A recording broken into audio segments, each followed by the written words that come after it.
la ronde des archanges, c'est les mystères du soleil.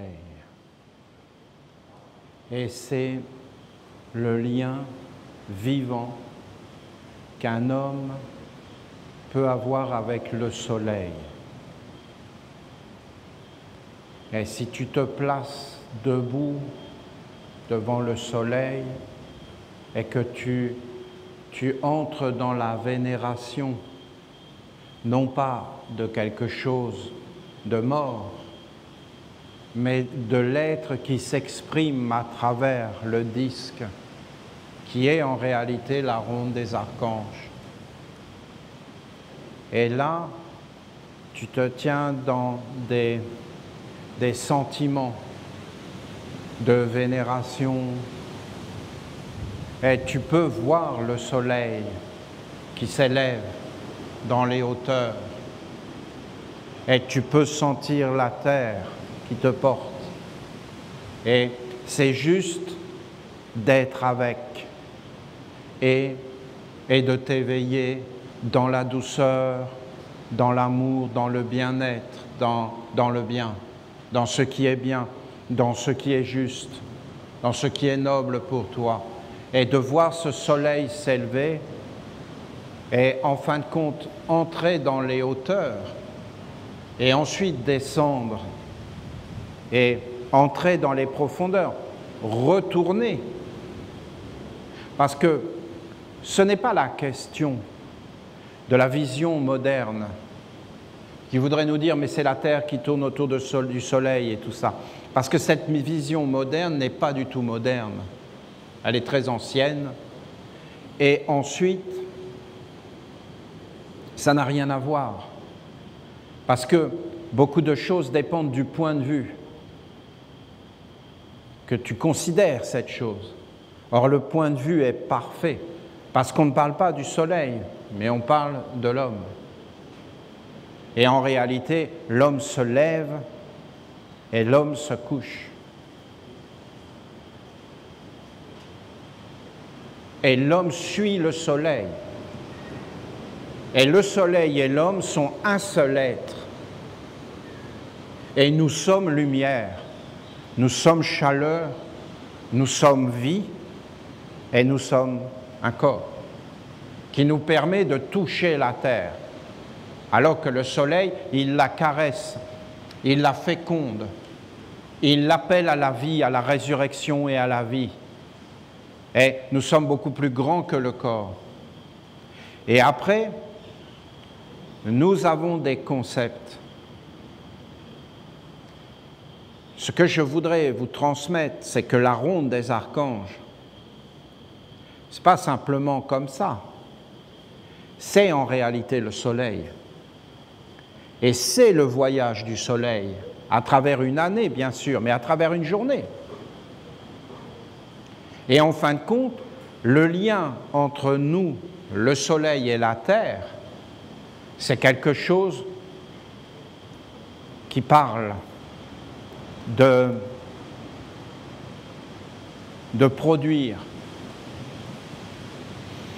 Et vous voyez, le soleil et la terre produisent. C'est une production. Ça engendre, ça enfante, ça met au monde, ça génère. Ça génère de l'expansion, ça génère de l'énergie, ça génère de la créativité.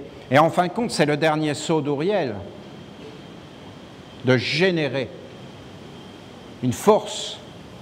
On a appelé ça l'argent, l'or, et en fin de compte, vous pouvez appeler ça l'âme, l'expansion, la richesse, la profusion et l'offrande. Et l'offrande est de donner, et d'offrir, et de se donner. Et quand vous regardez, dans la vie, tout ce qui n'est pas donné est perdu. La richesse, c'est de donner, en fin de compte, c'est de s'expandre, c'est de rentrer dans une expansion. Et en réalité, il n'y a aucune frontière. Et quand vous regardez cette ronde des archanges, qu'elle soit dans une journée, parce que dans une journée, tu produis, que tu le veuilles ou que tu ne le veuilles pas, il y a une énergie, il y a des forces Tu ne peux pas être passif. L'archange Michael nous dit que c'est la passivité le grand problème. Mais tu ne peux pas être passif. Soit tu es actif dans ton être propre, dans la propreté, soit tu es passif, mais tu produis. Soit tu es utilisé, soit tu utilises. Soit tu vis, soit tu es vécu. Et ce n'est pas la même chose. Et en fin de compte, il y a comme deux rondes. Vous avez une ronde des archanges, donc en fin de compte, une ronde des archanges, parce que les archanges, eux, ils sont avec. Les anges, ils sont avec.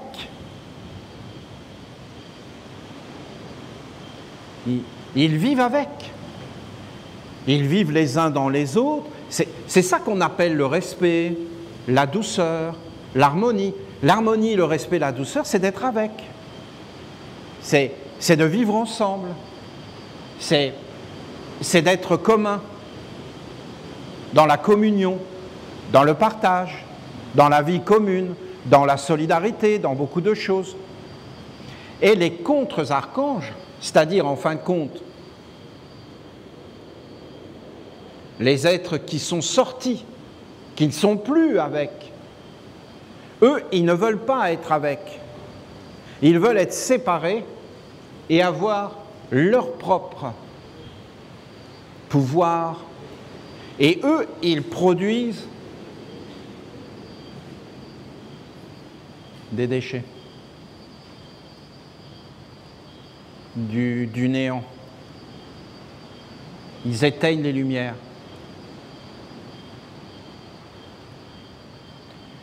Nous n'avons pas le choix.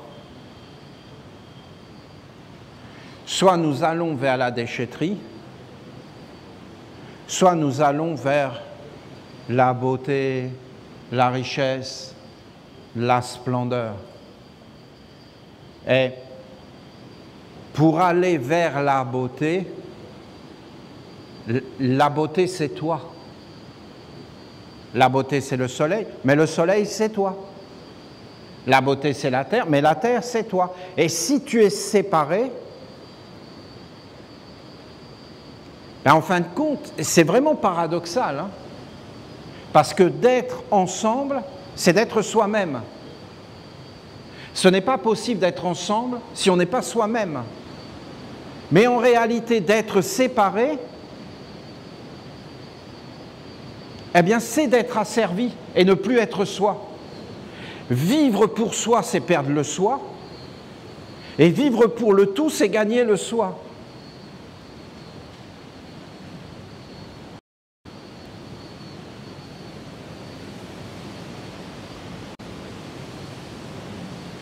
Donc cette ronde des archanges, elle est partout. Elle est la structure de lumière de notre existence, de la vie, de la terre, des saisons, des journées. Et tout ça est lié au soleil. C'est le soleil. La lumière, la grandeur, la splendeur. Mais nous sommes des êtres du soleil, de la royauté, de la dignité. Quand vous regardez les anciens Égyptiens,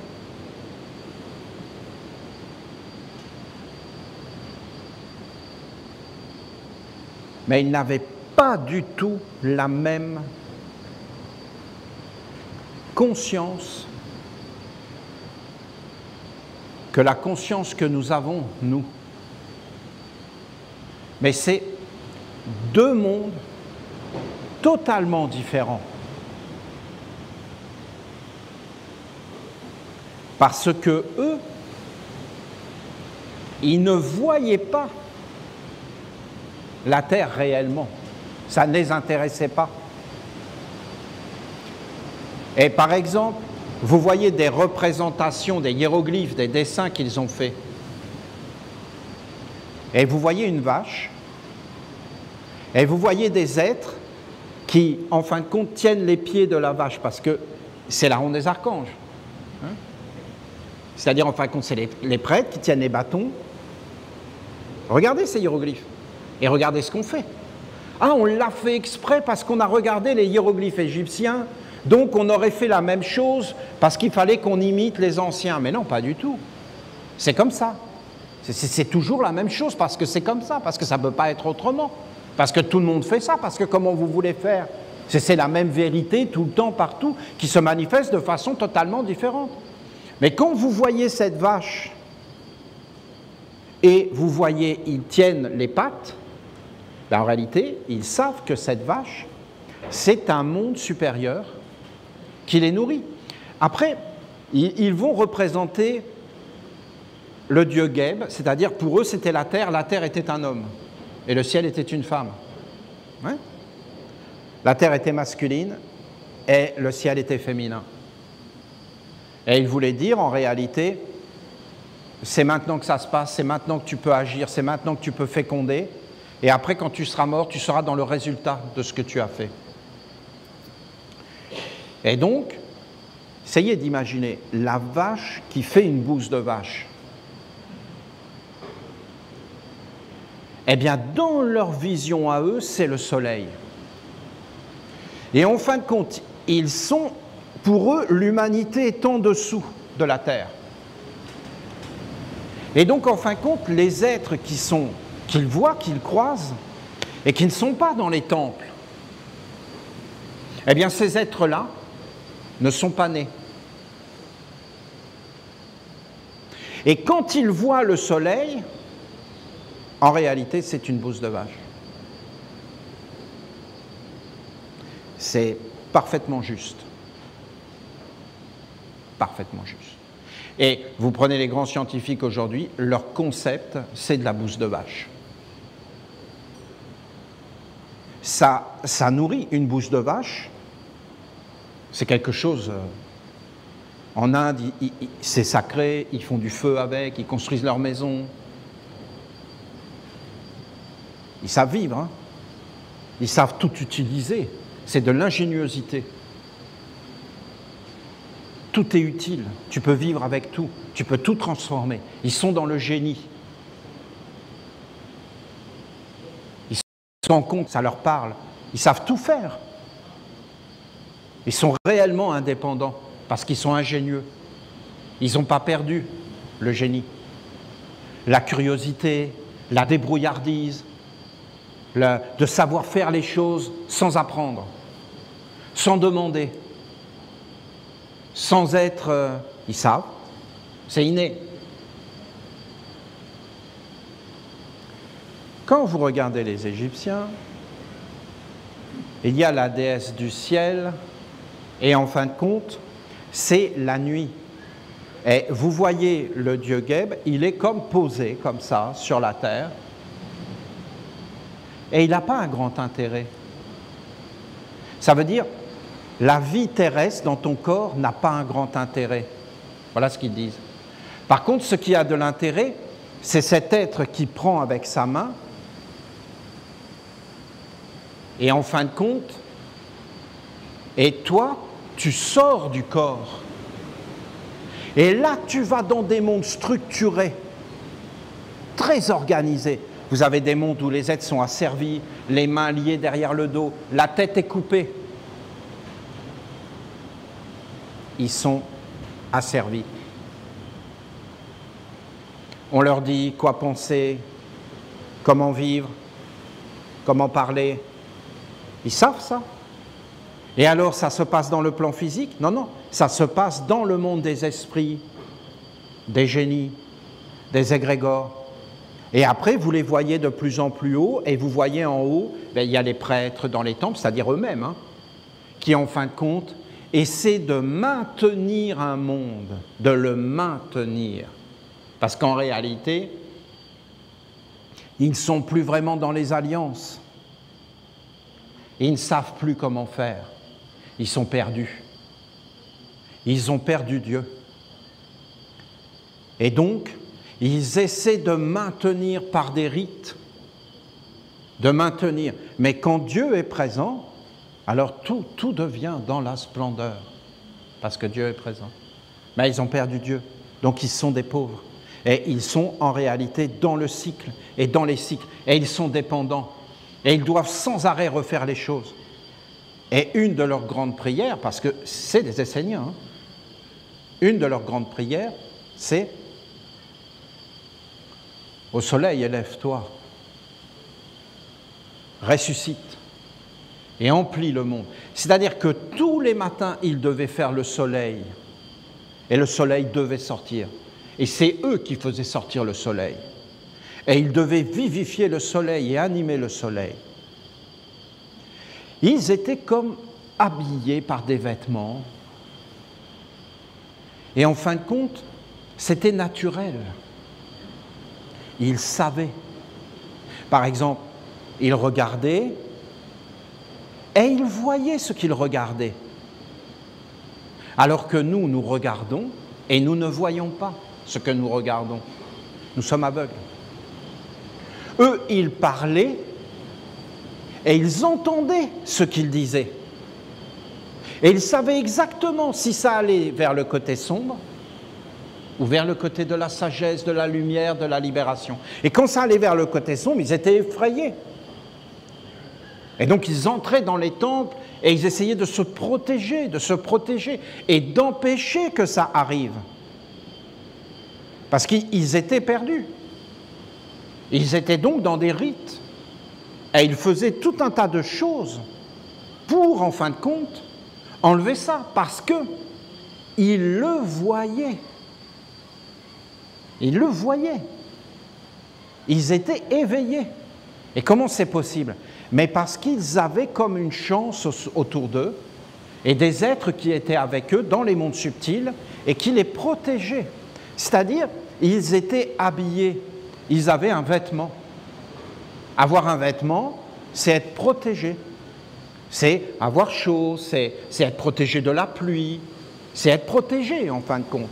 Et donc ils étaient protégés par ce vêtement de lumière dont on a beaucoup parlé, de l'aura, des auréoles autour des saints, des catholiques, mais même du Bouddha, vous voyez des auréoles. Mais à travers toutes les époques, il y avait ce vêtement. Et ce vêtement, en réalité, que les humains ont perdu. Parce que si vous regardez aujourd'hui, non, mais c'est complètement l'opposé. Vous avez Gabe, qui est plus du tout posé comme ça, mais il est complètement éveillé, et c'est l'inverse qui s'est fait. Et on pourrait dessiner. Vous avez toutes les catégories avec les dirigeants et puis les mondes occultes derrière, les grandes familles, les banques en fin de compte, et encore derrière des mondes. Et après, vous descendez avec les politiques, avec le G7, le G22, enfin, toutes leurs histoires incompréhensibles. Et ils descendent, et puis après, vous avez le clochard dans la rue, qui est l'exemple absolu, et celui qui est en prison aussi, pour dire, voilà, ça, c'est si vous obéissez pas là-haut, vous finissez comme ça. Donc, et en fin de compte, c'est le diable, pour faire peur, le croque-mitaine. Et voilà, ils sont fabriqués. Parce qu'il en faut, parce que s'il n'y en a pas, ça ne fonctionne pas. Ils sont le fondement du système. La pauvreté, le type complètement paumé, enfermé, c'est eux qui font marcher la totalité de ce monde-là. Et dans le ciel, nada.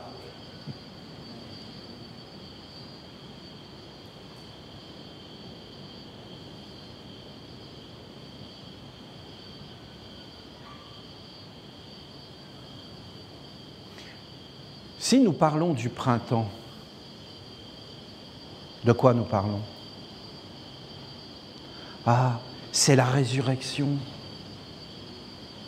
c'est la vie. Et quand on réfléchit et qu'on regarde vraiment, on se dit, ah ben on est mieux, on revit, on sort, et on parle du corps. Et quand on parle de l'été, tout ça, ah ben c'est super, on est comme, on est bien, mais en réalité on parle du corps. Et quand on va commencer à descendre à l'automne et à l'hiver, bon ben pas ici, hein, eh bien on se dit, ah oui mais là, on doit se protéger. En réalité, si on regarde la ronde des archanges, le printemps, c'est le soleil qui sort de la bouche.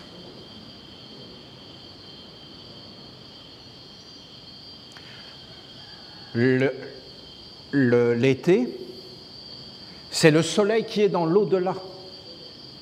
En fin de compte, c'est la nuit. C'est quand on n'est pas dans le corps. On a perdu toutes ces perceptions. C'est une euphorie, c'est une élévation. Et après, on re-rentre dans le corps. Et d'ailleurs, l'automne, c'est quand tout commence à toucher la terre. Les semences, les récoltes. On expire au printemps. La terre expire. Tu vois, tu as un homme qui est debout et qui marche et qui parle. Eh bien, en réalité, il est en hiver.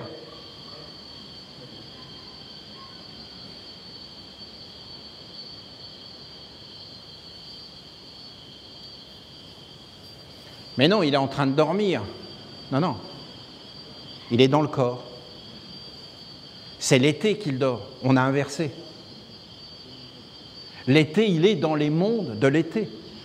L'au-delà. Les mondes supérieurs. Vous avez un homme qui est comme en mouvement.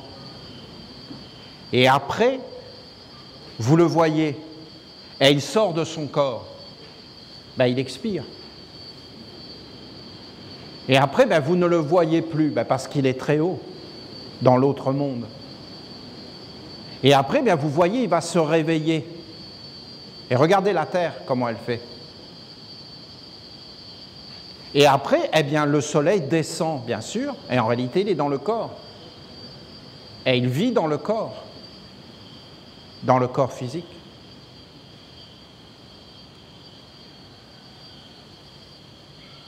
Le problème de la ronde des contre-archanges, c'est qu'elle éteint tout. Tout. Elle éteint la conscience, elle rend tout mécanique. Elle éteint les mondes, elle éteint la subtilité. Si vous regardez l'homme, pour venir sur la terre, nous venons dans la lumière? Non, nous venons dans les ténèbres. Nous venons dans les ténèbres, nous naissons dans les ténèbres, dans le noir. Et quand nous apparaissons comme un bébé, ben regardez bien le bébé, il n'a rien. Il a juste les organes et il n'y a rien. Et après, qu'est-ce qu'il faut faire? Il faut tout lui apprendre. Il faut lui transmettre. C'est-à-dire, c'est exactement comme ça. Où ça? Où ça? Où ça? À la base, il n'y a rien. Et il faut prendre la matière et la modeler et faire apparaître. Et alors, le bébé commence à se développer et il acquiert des organes de savoir marcher, des organes de savoir bouger, de savoir prendre les choses, de savoir regarder, de savoir parler, de commencer à se découvrir lui-même, à découvrir qui peut aimer, qui peut détester, et toutes ces choses. Et en fin de compte, vous avez tout un environnement qui l'accompagne. Et si vous regardez ça d'une certaine façon et que vous vous détachez et que vous sortez de ce corps et que vous regardez ça dans le monde des esprits, vous voyez une production. C'est une production. Production de lait, production de farine et production d'humains. Essayez de regarder. Essayez de regarder les intentions derrière les choses. Je ne parle pas des parents, je vous parle des autres qui sont derrière. Parce que les enfants sont donnés. Hein. Ils sont donnés. pour la patrie. Parce que si on ne donne pas d'enfants, ça ne continue pas.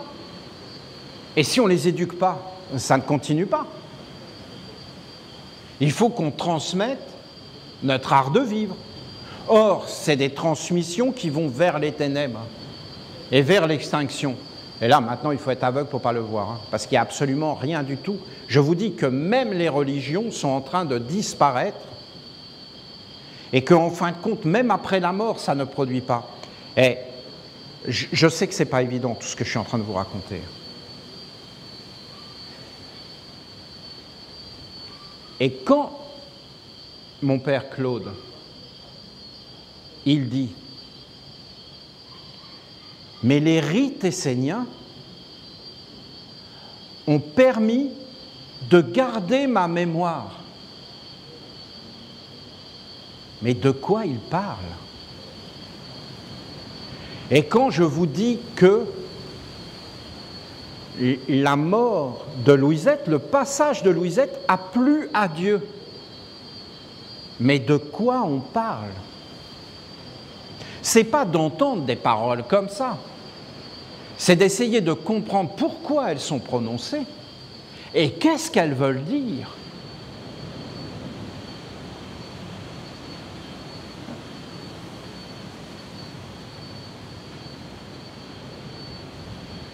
Parce que vous savez, il n'y a pas 36 chemins, hein.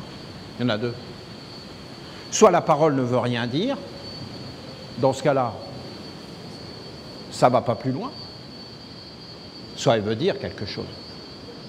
Et dans ce cas-là, ça veut dire qu'il y a une façon de mourir qui plaît à Dieu, il y a donc une façon de naître qui plaît à Dieu, il y a donc une façon de vivre qui plaît à Dieu, et une façon de vivre qui ne plaît pas à Dieu. Si elle ne plaît pas à Dieu, qu'est-ce qu'il fait Dieu? Il ne veut pas de la production, il refuse.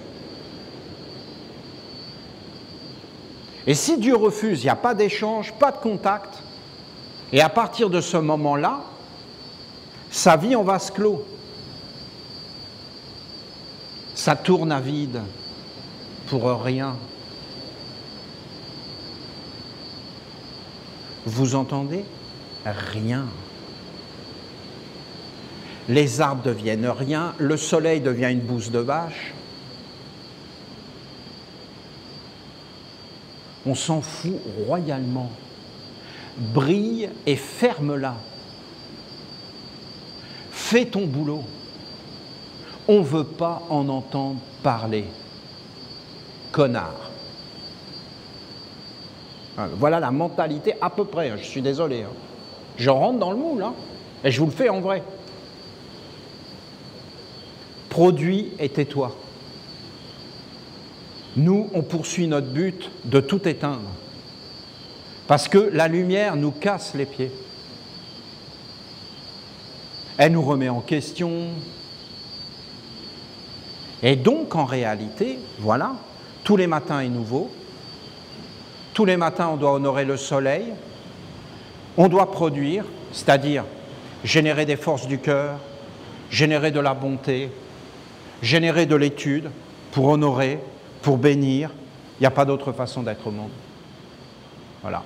Et on doit produire. On est là pour travailler. On doit produire de la sagesse. On doit produire de l'âme. De l'âme. Si tu as une âme, tu donnes une âme aux choses. Vous les avez vus, les petits artisans? Les petits boulangers qui donnent une âme à leur pain, à leur gâteau. Puis les autres, c'est de l'industrie parce qu'il faut qu'ils paient leurs charges, les pauvres. Donc voilà, donc ils ne travaillent plus, c'est de l'abattage avec un proxénète.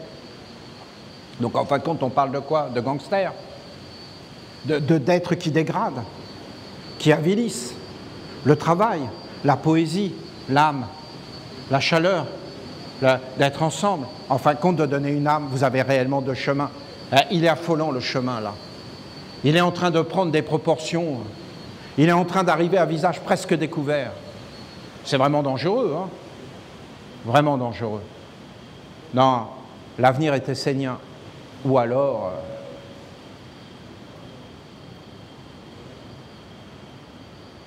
on n'a pas à s'occuper. Non, on se lève le matin, on honore le soleil, on honore la terre. Et on sait qu'on est dans la ronde des archanges et qu'on appartient aux archanges. C'est-à-dire les grandes lois, les lois de l'amour, tout ce qu'ils nous ont enseigné. Ce matin, c'était de l'humour archangélique. Prie ton Dieu, si c'est le Dieu de la stupidité, le message sera stupide et tu deviendras un parfait idiot. On croirait qu'il parle des présidents de la République, de la ronde des contre-archanges. Et donc, en fin de compte, ben voilà, c'est de l'humour. C'est de l'humour quand t'es pas dedans. Tu peux rigoler avec tout ça, mais quand t'es dedans, ça fait pas vraiment rire en réalité, parce qu'on en subit les conséquences. Et vous savez, le mystère d'être un idiot, moi, c'est un mystère qui me fait peur. Parce que quand t'es dedans, tu le sais pas. Ah, il faut se méfier avec ça. Tu le sais pas. Il faut être humble avec cette histoire-là, vraiment humble. Parce que ça te tombe dessus et t'es dedans. Parce qu'on se croit tous intelligents. Vous comprenez? Mais il faut bien qu'il y en ait des idiots pour l'équilibre du monde. Alors ils sont où? Il faut être humble avec cette histoire-là. Je vous le dis qu'il faut être humble. On est toujours l'idiot d'un monde, je peux vous le garantir. On porte tous les mondes en nous. Voilà la ronde des archanges. Il va falloir l'étendre. Et en réalité, la production est dans le fait de monter sur le tapis et de lire les psaumes d'une façon particulière. Et en réalité, ça engendre une énergie, une production. Si on met de l'âme, alors, eh bien, on peut vivre en dehors de nos corps, on peut vivre plus grand, et même on peut garder la conscience après la mort. Et ces choses ont existé, et c'est ce que l'archange a dit dans le temple. En fin de compte, fais un essai, tu vas voir. Tu es vraiment imprimé, impressionné dans la journée, et la nuit, il va se passer quelque chose.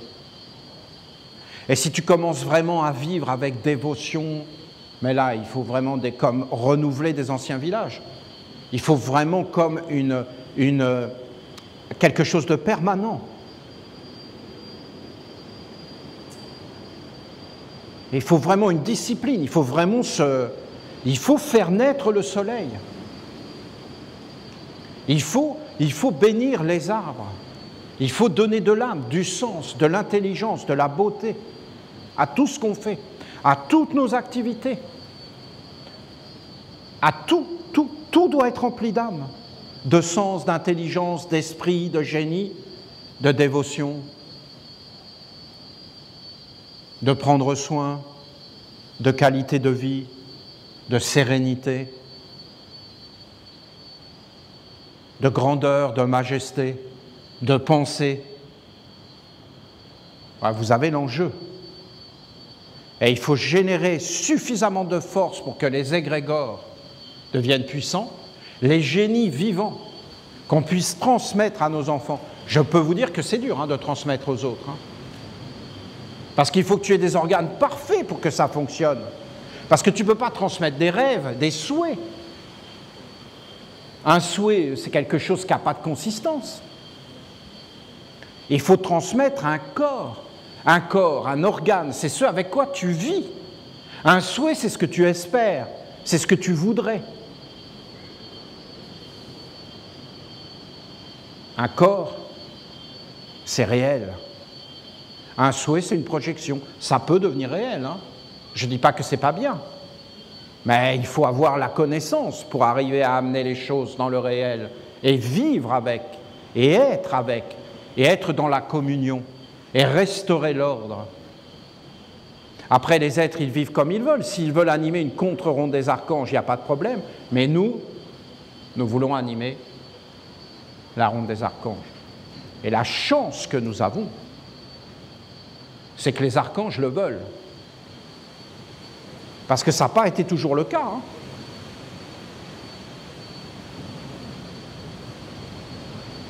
Vous pouvez vous dire, mais c'est incroyable, tous les enseignements, toute la sagesse, la beauté.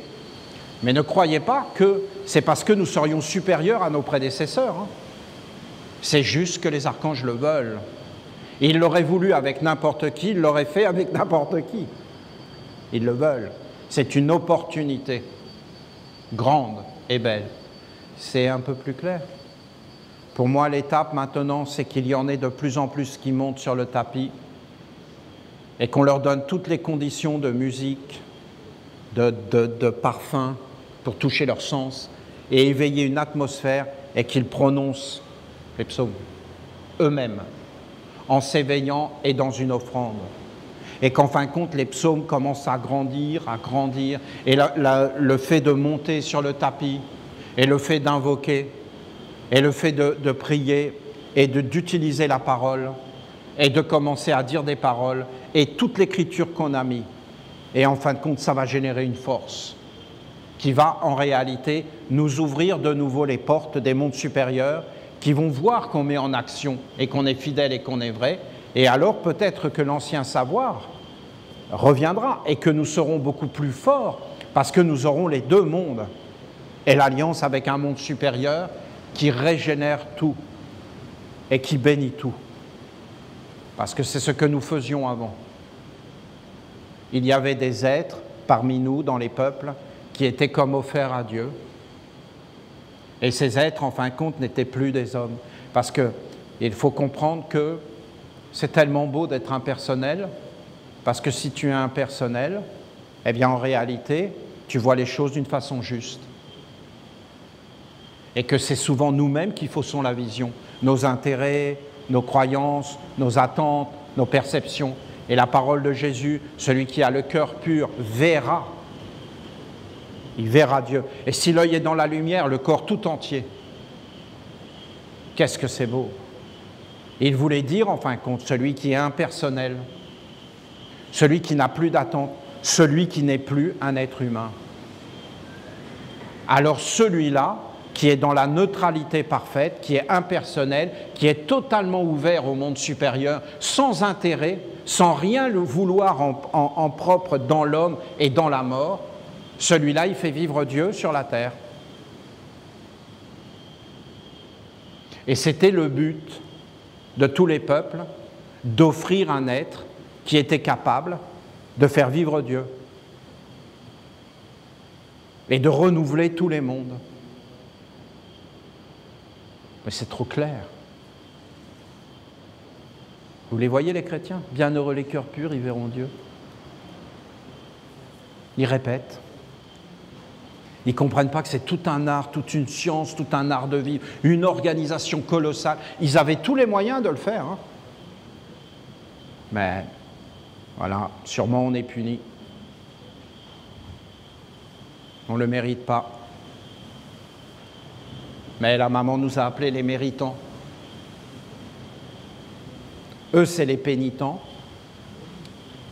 Et nous, nous sommes les méritants. Ah, moi, je le prends. Hein. Elle dit, on est les méritants, ça y est, maintenant pour moi c'est fait, elle l'a dit. Et qui va dire le contraire? Maman l'a dit. Non mais, va voir maman. Oui mais, c'est la maman des Esséniens, oui mais c'est la maman de tout, hein, de tout. Parce que tout le monde a une maman. Hein. Tous. Même le plus gros démon dégoûtant, il a une maman. Et là, tu lui parles de sa maman, maman. Le plus gros démon. Ou alors il est vraiment en révolte, mais dans le fond, il est mal. Va voir maman. Elle a dit, c'est les méritants. Puis maman, elle est gentille, mais elle a assis un gros balai, puis si elle court derrière, tu vas voir le gros démon. Parce qu'elle est la maman des dieux. Et elle est avec le Père. Le Père et moi, nous sommes un. Nous sommes les méritants. Nous méritons. Nous méritons. Voilà. Je voudrais que tous les Esséniens comprennent ce que je vous ai dit là et comprennent l'importance de monter sur le tapis. Et vous voyez, il y a eu le culte de la lumière, mais en réalité, le culte de la lumière, c'était la deuxième ronde des archanges qui apparaissait, mais la première est là. Et en fin de compte, tous les Esséniens qui rentrent dans la corde de la ronde des archanges doivent monter sur le tapis, le pupitre, et poser la Bible et lire. Et honorer et produire et donner l'offrande et l'hommage. Et dans tous les jours, il doit y avoir la sagesse. Tous les jours, il doit y avoir la beauté, la communion, le soleil. Et l'année, c'est quelque chose de grand. Et après, vous avez les jubilés. C'est les grandes offrandes, les grandes communions, les grandes célébrations. Voilà, vous avez ces choses. Et après, nous nous présentons devant les archanges. Et nous sommes leur corps sur la terre. Sinon, on sert qui? Et on est le corps de qui? De nous-mêmes? Non, mais c'est quoi? On est dans un monde perdu. Il n'y aura rien.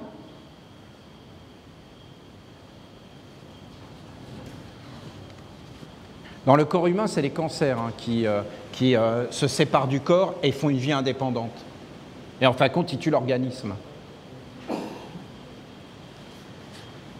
n'y a pas d'indépendance. Il y a une propreté, il y a une beauté, il y a une liberté intérieure, il y a une dignité et il y a une communion d'amour et un partage avec tous les règnes.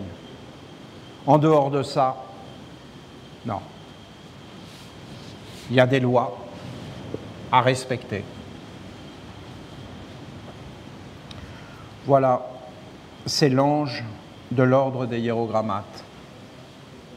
En fin de compte, c'est notre supérieur.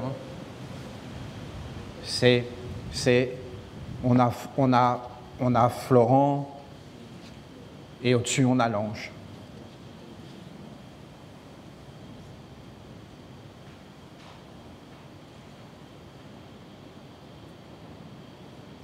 La mémoire est ce qui perdure à travers le temps. La mémoire existe par elle-même, car elle se situe dans un monde en dehors du temps, tel que vous le concevez. Si on veut voyager, là, vous vous rendez compte? Vous vous rendez compte? Donc ce qui a existé il y a 3000 ans continue à exister.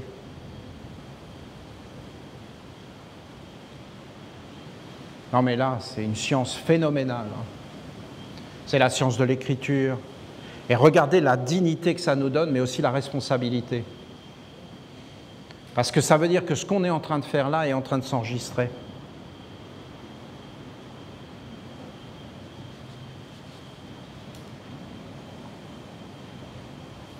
Toutes les expériences de la Terre, et je ne vous parle pas des traumatismes des enfants,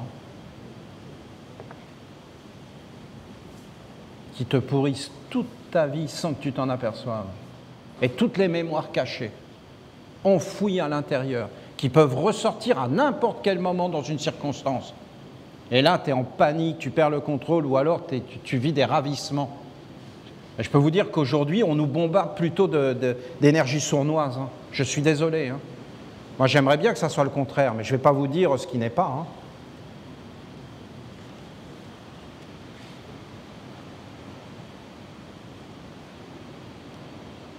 Donc ça vit en dehors du temps. Ça vit dans le temps et en dehors du temps. Toutes les expériences de la Terre à travers les éléments, les végétaux, les animaux et les hommes, est inscrit dans cette mémoire. C'est cela qui permet que la lumière perdure sur la Terre.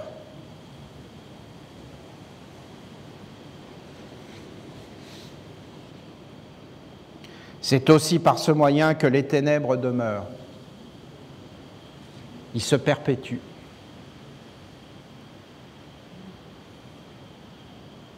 En réalité, si Dieu, le grand mystère de la vie, ne voulait pas bénir l'humanité, ça fait longtemps que ce serait fini. Et voilà, Dieu a tellement aimé le monde qu'il a envoyé son rayon de lumière, son messager, pour toujours réactualiser la mémoire et toujours mettre la lumière sur la terre.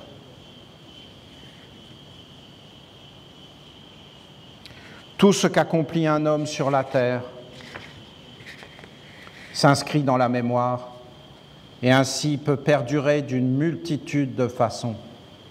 Voilà, essayez, je vous laisse deviner, je vous laisse regarder, je vous laisse voyager et regarder par vous-même comment un acte peut voyager et se propager comme une maladie, comme une bénédiction.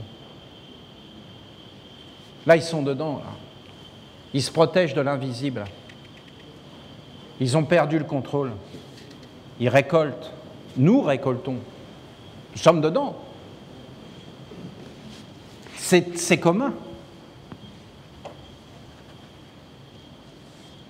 C'est illégal de faire ça.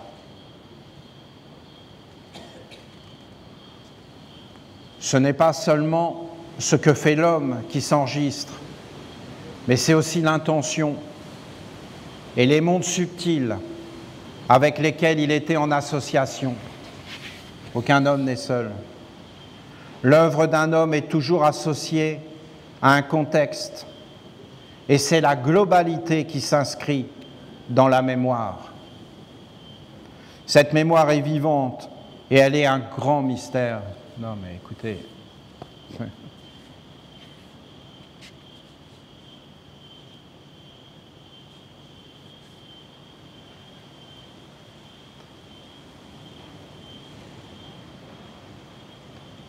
ce mystère enregistre, sauvegarde, mais en plus, elle continue à exister, c'est-à-dire que cette mémoire, elle existe d'une multitude de façons.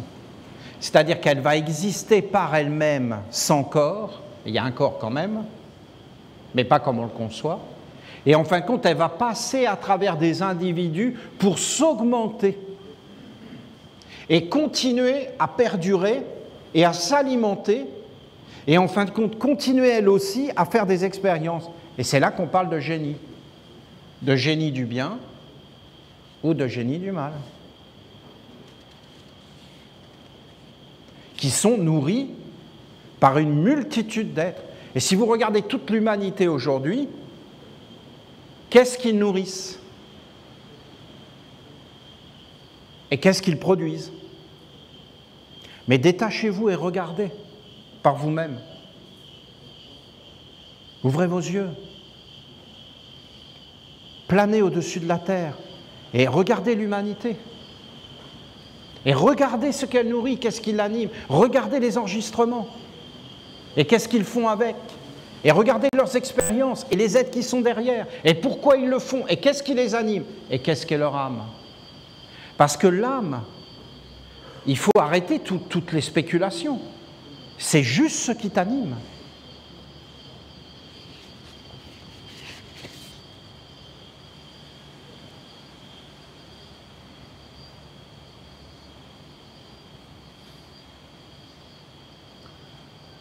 Elle continue à exister, à faire vivre et à vivre. Elle transmet, elle insuffle et perpétue ce qui a été vécu, le faisant revivre et revivre de multiples façons.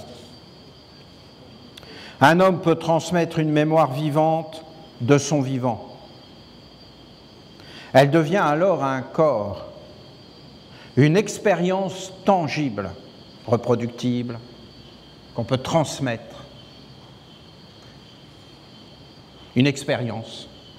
Par exemple, l'art de planter un arbre, l'art de greffer, l'art de cultiver les tomates, que tu as reçu de ton grand-père, qu'il avait reçu de son grand-père, de son père, de son père, de son père, et qui se transmet à travers les générations, l'art de vivre sur la terre.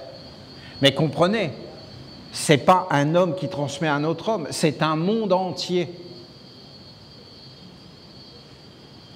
C'est ça que dit l'ange des hiérogrammates. Parce que lui, ce qui l'intéresse, cet ange des hiérogrammates, c'est les hiérogrammates. Hein. Il veut que vous deveniez des hiérogrammates, c'est-à-dire des êtres qui transmettent et qui écrivent et qui sauvegardent, puisque c'est évident que les hiérogrammates sont liés à la mémoire. Il faut inscrire la nation essénienne dans l'histoire de l'humanité contemporaine. Il faut que ça existe. Il faut qu'on la marque. Il faut que les gens nous connaissent. C'est ça qu'ils veulent. Et qu'ils savent qu'à cette époque-là, ça a existé. Et que les êtres puissent nous trouver. nous étudier et voir qu'on avait une autre façon d'être au monde, une autre perception, et comment nous étions.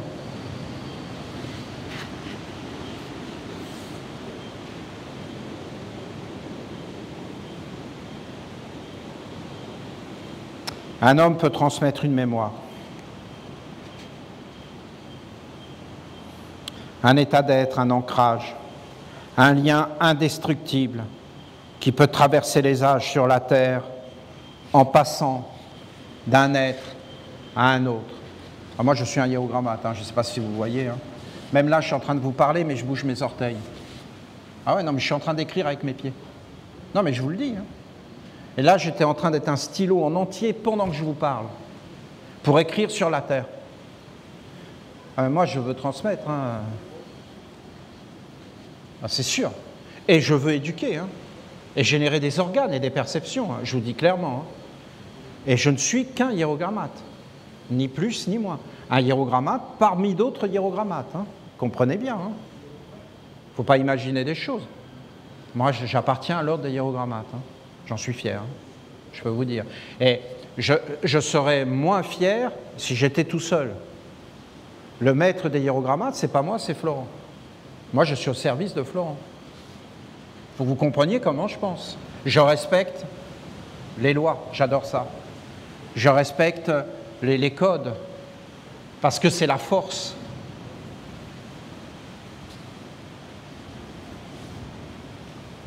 Quand un être se lève et fait quelque chose, on doit le respecter. Vous ne trouvez pas?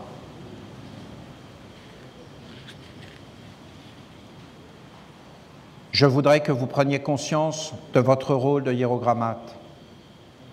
Être hiérogrammate, c'est œuvrer en conscience pour vivifier la mémoire, pour la rendre forte et vivante, et aussi pour la transmettre d'une façon juste, comme une tradition dans laquelle il est possible de vivre et de s'accomplir à travers les siècles.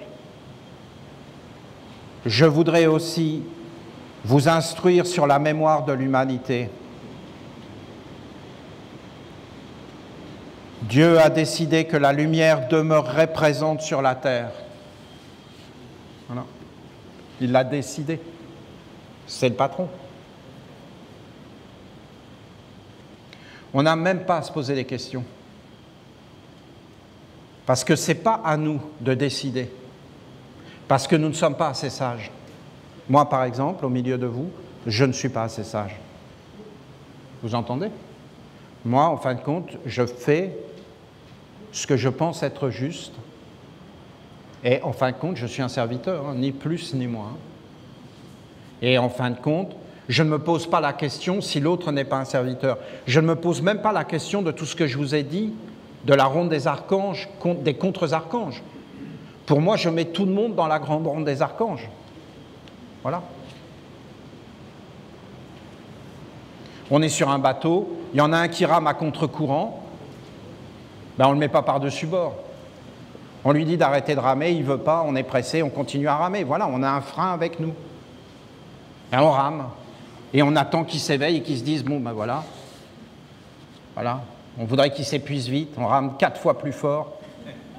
Qu'est-ce que vous voulez faire? Oui. Plus il rame, plus on rame. Dans l'autre sens. Et on attend qu'il dise, oui, on va ramer dans ce sens-là, effectivement. Voilà. Voilà. Et à un moment donné, on va s'arrêter un petit peu, puis on va voir qu'on s'approche de la chute. Et là, peut-être qu'il va se dire, zut, j'ai pas envie d'aller par là, en fin de compte.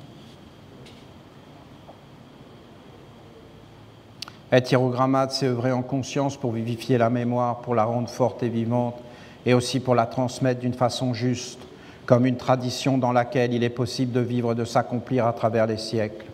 Je voudrais aussi vous instruire sur la mémoire de l'humanité. Voilà. Dieu a décidé que la lumière demeurerait présente sur la terre.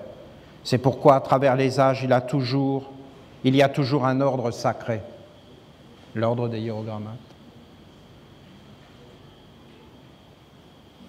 Une religion des mystères, c'est ce que vous avez fait tout à l'heure.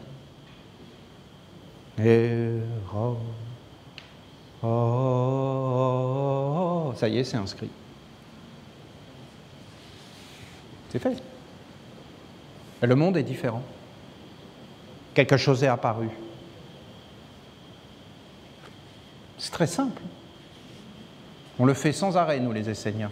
On produit.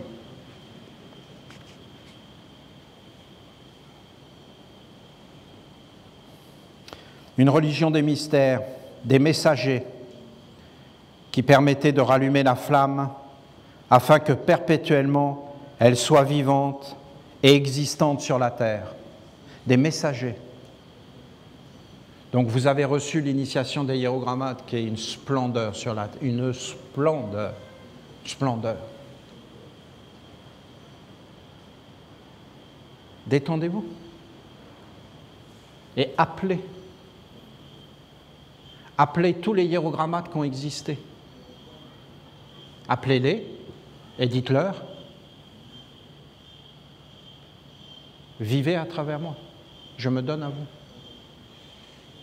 Et vous allez voir que vous allez vous transformer, parce que des êtres vont commencer à vivre à travers vous, à vous inspirer, à vous parler. Et si vous le faites et mettez en action ce qu'ils vous disent, ah ben alors là, attention, hein, si vous commencez à agir et à imprimer la mémoire en étant en accord avec la tradition de l'ordre des hiérogrammates dont il est en train de parler, hein, qui est millénaire, hein, qui est éternel, immortel.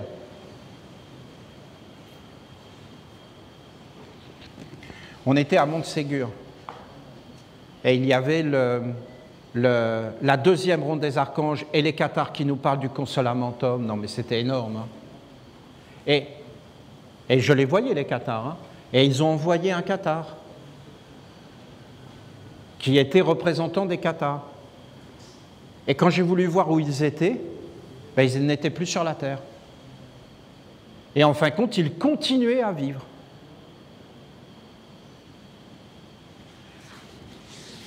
Dans un autre monde. Est-ce qu'ils peuvent... Pourquoi ils sont venus? Parce qu'on était la résurrection. Et qu'il y avait les liens d'affinité. On vivifiait le même monde.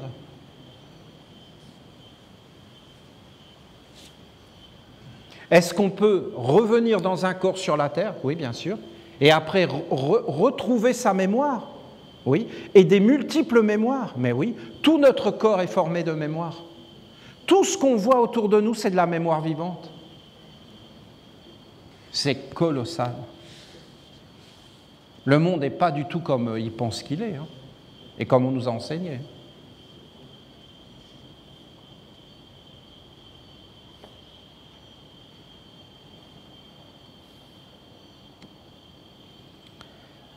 C'est ce mystère que vous appelez et connaissez comme étant la nation essénienne, c'est-à-dire de rallumer la flamme de Dieu sur la terre. En fin de compte, on est dedans. On est en train de le faire. Ce mystère fait partie de la volonté de Dieu. Regardez dans votre cœur. Si cette flamme se tenait dans l'alliance, si cette flamme se tenant dans l'alliance des mondes n'était plus allumée, alors l'humanité ne pourrait plus connaître son existence sur la terre. Terminé. S'il n'y avait pas des hiérogrammates qui avaient écrit la civilisation égyptienne à travers des monuments, à travers des textes qui ont été sauvegardés, on ne saurait même plus que la civilisation égyptienne existait. Alors ici, là, il y avait tout un village. Là, il y avait des maisons. Plus haut, là, il y avait des maisons. Qui s'en rappellent? Comment le savoir? Et il y avait toute une vie. Après, si vous vous projetez, oh là là, il y avait des vaisseaux qui passaient. Non, ça a été des trucs de fou. Hein. Qui s'en rappelle? Qui peut le savoir? Mais s'il y a des traces, alors on peut s'en rappeler et le savoir. Si les êtres s'en rappellent, alors nous vivons à travers les siècles. Et quand nous revenons, nous nous rappelons nous-mêmes de qui nous sommes et qu'est-ce que nous avons fait. Là, il faut être vraiment détendu pour entendre des choses pareilles, parce qu'il faut être dans la méditation. Et là, tu peux voir que tout ça, c'est la vérité, à l'intérieur, et que c'est grand. Et qu'en fin de compte, on nous a volé notre vie. Vous imaginez quelqu'un qui connaît ses secrets? Il te fait le clown McDonald's. Et vous avez qu'à vous baisser comme ça, mais faites-le. Allez dans un supermarché, baissez-vous. Et regardez à hauteur des yeux des enfants, et vous allez voir tout un autre monde qui va apparaître. Ils impriment. Ils impriment pour prendre. Et ils savent que toute leur vie, l'être va être avec eux et va les nourrir.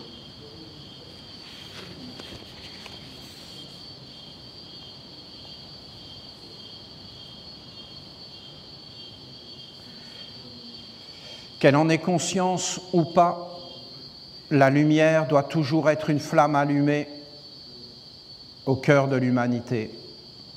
Tous les hommes rencontrent la lumière en venant sur la terre, mais sont aussi confrontés aux ténèbres. Les époques se succèdent, mais fondamentalement rien ne change. C'est toujours le même combat, les mêmes forces à l'œuvre. Deux mondes se confrontent, car il y a à la fois l'institution officielle de la création, qui est la lumière, et le monde des ténèbres, qui veut profiter à titre personnel, animé par la soif de pouvoir, de la jouissance éphémère et de l'avidité qui enferme. Donc vous avez le monde officiel, légitime, légal, et vous avez le monde illégal, le monde des hommes.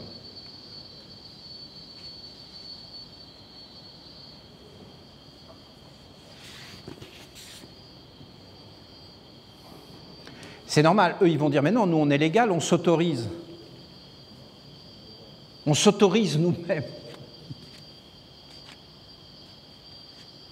On est démocratique. On se réunit et on s'autorise. Mais vous avez demandé aux animaux le suffrage universel et aux enfants. Donnez le droit de vote aux enfants maintenant. Et les animaux. Et là, vous aurez un suffrage universel. Et les anges et les archanges. Ah ben ça va être vite fait. Va négocier avec un ange et tu vas. Et si tu y arrives, alors là, je te promets, je m'incline. Et va enseigner un ange et va lui expliquer qu'il ne comprend pas. Non, parce que j'ai essayé. D'accord? Non, mais voilà. Il le dit. Voilà. Il a plu à Dieu, mais il n'était pas très intelligent. Non, mais il le dit lui-même. Qu'est-ce qui m'a fait rire? Oui, parce que la vérité, il y a toujours un côté plaisant. Non, vous ne trouvez pas? Ce monde sombre entre en jeu et s'approprie les clés, les enseignements de la lumière pour gouverner et instaurer son propre royaume.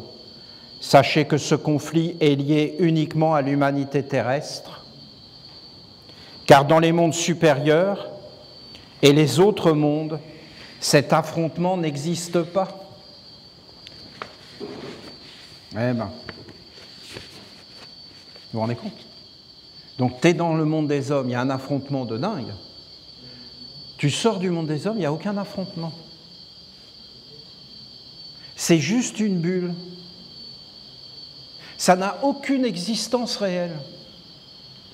C'est un fantasme, un rêve, une illusion. Ils se battent pour des choses qui n'existent pas.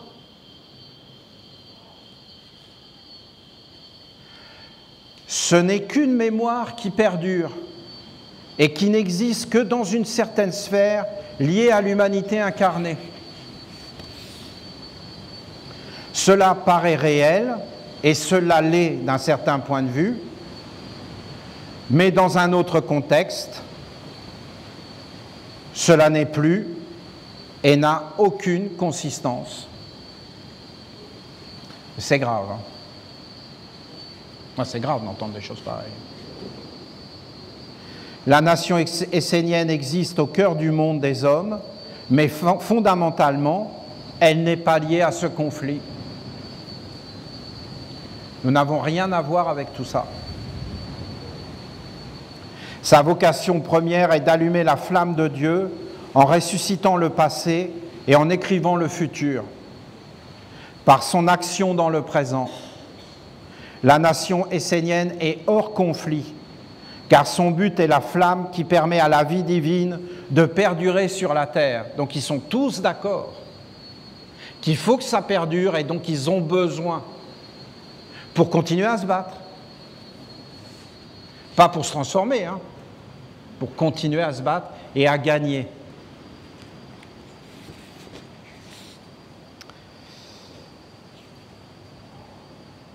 Sa vocation est d'enraciner cette flamme, de lui construire un temple, de placer un culte, d'ordonner des prêtres et des vestales et de transmettre la tradition.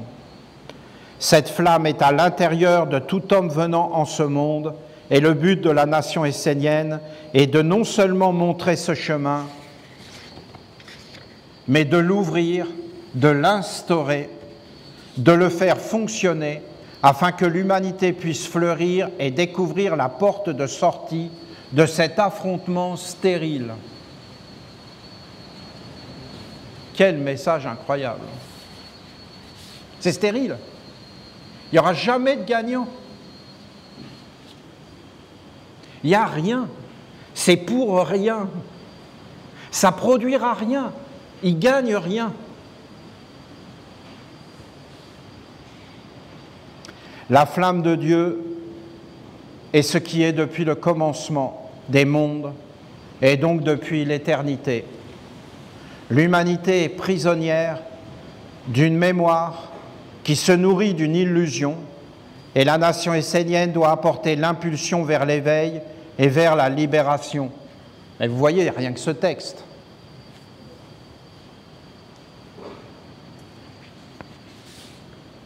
Vous avez déjà entendu des textes pareils? Dans les Védas, dans les Puranas, dans le Coran?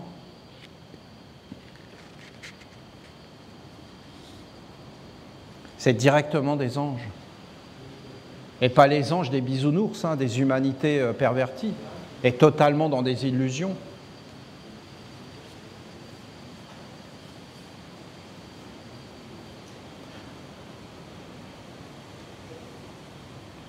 L'humanité est prisonnière d'une mémoire. C'est trop clair. Tu le sens que tu es prisonnier d'une mémoire? C'est valable pour nous, hein.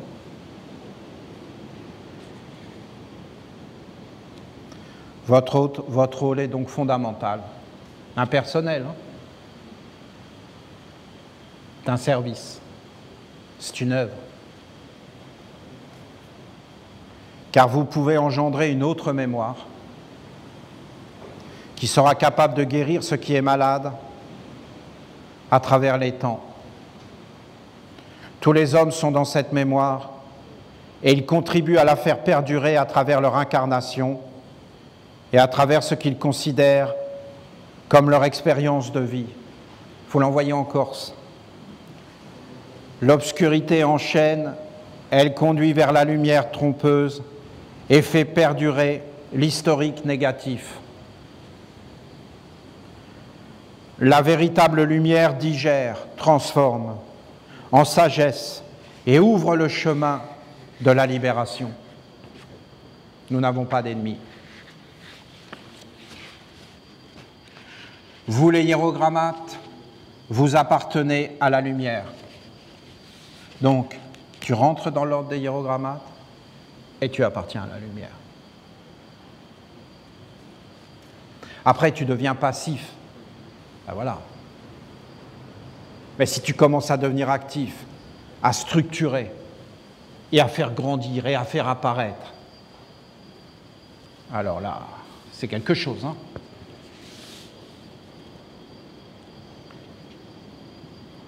Vous appartenez à la lumière et donc vous n'avez pas d'autre choix que de participer activement à l'écriture de l'œuvre de la nation essénienne.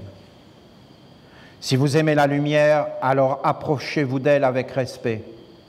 Rendez-lui hommage et mettez-vous à son service en l'incarnant et en lui donnant un corps de vérité. Sachez que ceux qui se mettent au service des ténèbres et de la lumière trompeuse font la même chose et qu'ils donnent un corps et une existence à l'obscur et au faux.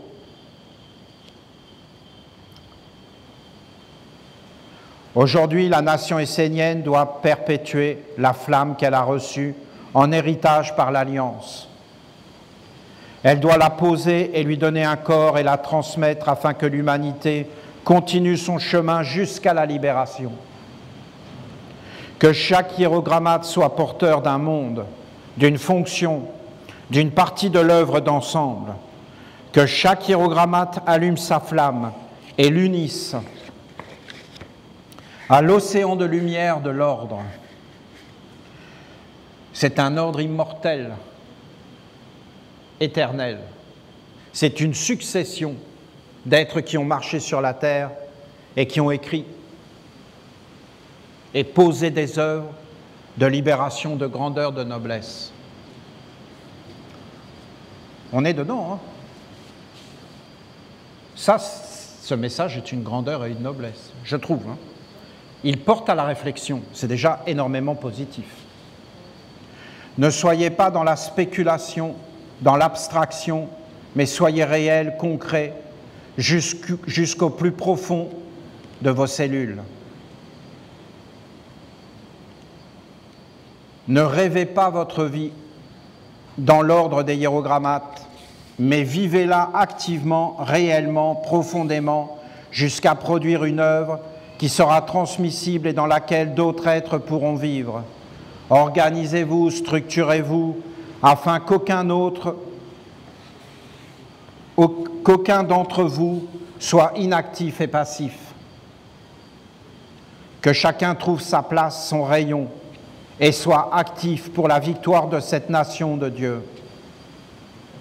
Si vous accomplissez cela, soyez certains que vous ferez apparaître un corps vivant qui non seulement demeurera dans la mémoire de l'humanité, mais qui pourra être transmis physiquement comme une façon d'être et de vivre sur la terre. L'ordre des hiérogrammates est réel, alors instaurez-le réellement à travers les rites, la discipline, l'art de vivre, la sagesse, le savoir-faire et surtout en honorant l'ange.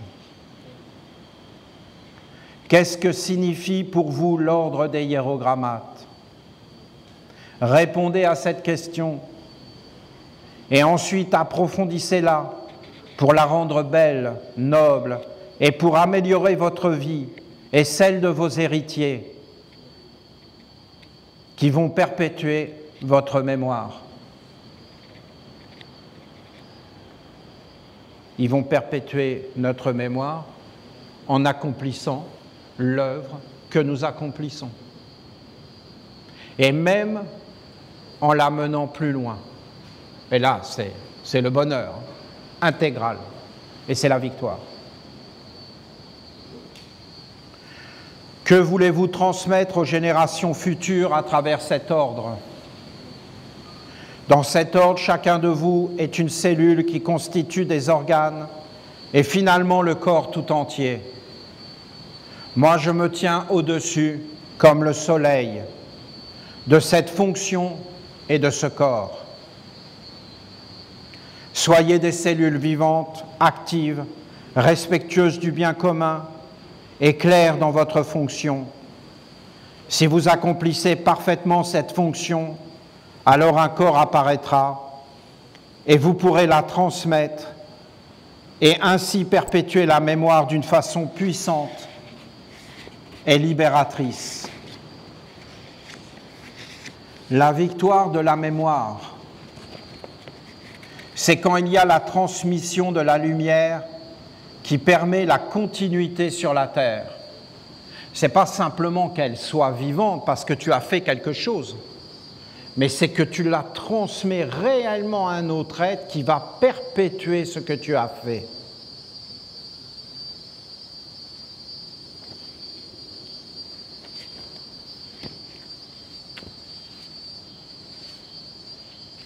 L'homme n'est rien. C'est ce qu'il met au monde et ce qu'il transmet à l'autre, ce qu'il donne à l'autre, qui est tout. Et vous voyez comment ce monde sombre s'y est pris. Il a donné du travail à nos enfants et il les a dégradés. Et il les a obligés à vivre dans l'indignité, en dégradant le travail. C'était à nous de donner du travail à nos enfants, dans la dignité, dans l'honnêteté et dans la grandeur. Est-ce que tu te rends compte que tu donnes du travail à un être ?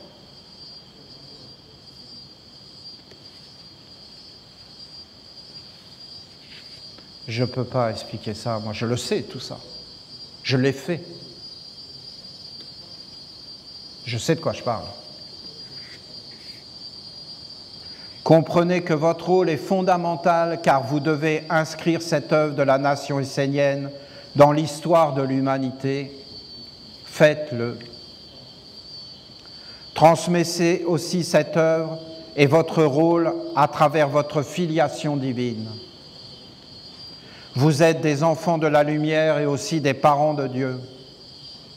Et en cela, votre destinée n'est pas uniquement de vivre sur la terre, mais aussi de faire vivre et de perpétuer ce qui est plus grand que l'incarnation. Nous devons donner naissance à Dieu.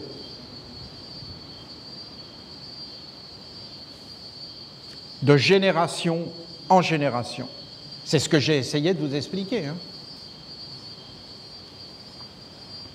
Rappelez-vous que vivre sur la terre est un moyen et absolument pas un but.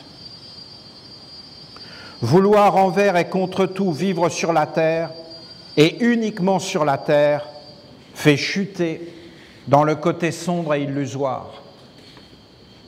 L'homme s'identifie à la forme du corps et il tombe sous l'emprise de la fausse lumière qui l'identifie, amène l'orgueil et lui fait miroiter le pouvoir. La matière est liée au recyclage.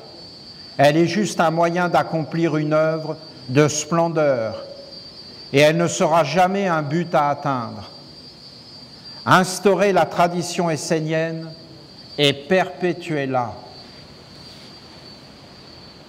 Votre vie est d'être des organes de cette sagesse et de cette intelligence divine et de lui donner un corps. Votre corps est un moyen de donner un corps. Alors positionnez-vous, donnez à votre corps ce dont il a besoin et pour le reste, écrivez, tracez, donnez vie à l'œuvre de Dieu. Voilà.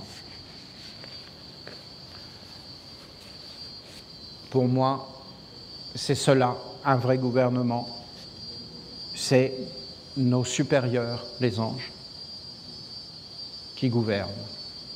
Et nous, les hommes, qui accomplissons ce que les mondes supérieurs gouvernent et que nous comprenons par la pensée, l'intelligence, l'intellect que nous a donné l'intelligence supérieure, le cœur, et cette intelligence à l'intérieur du ventre, qui en fin de compte est une intelligence puissante, vraiment, et qui montre réellement les intentions et qui peut voir à travers tout, les gestes, les mouvements, si c'est bon ou pas.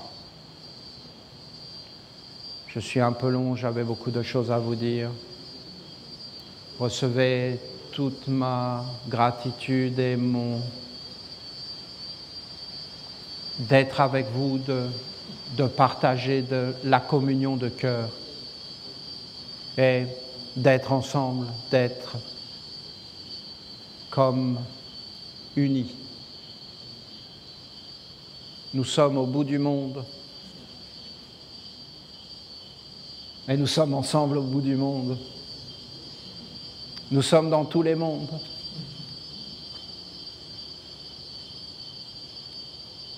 Un grand merci. Merci beaucoup.